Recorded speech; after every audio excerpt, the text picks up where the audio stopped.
Why do Americans love tariffs so much? Well, the simple answer is that it's baked into our history. Tariffs were the main source of revenue for the US government for over 100 years. So, in this three-part YouTube series, I'm going to cover three questions: why Americans love tariffs, why tariffs don't work in the modern economy, and finally, why Trump is fixated on them.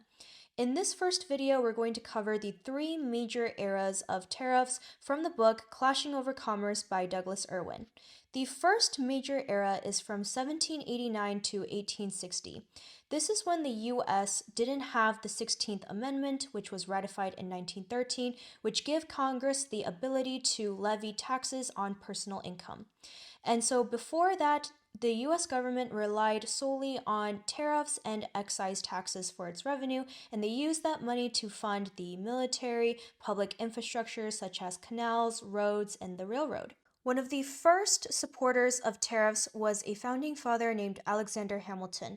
He was the first Secretary of the Treasury, the founder of the National Bank, and he established the US monetary system.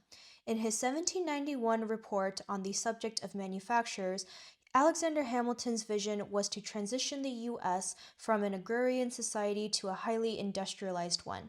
He wanted the US to lessen its reliance on cheap British imports, and he believed that the US government had an obligation through tariffs to protect the new American industries for manufacturing. This created a divide between the North and the South.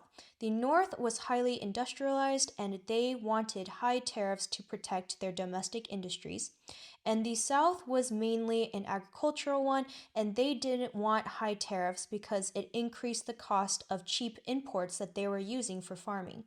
And so this sets the stage for the events leading up to the Civil War in 1861.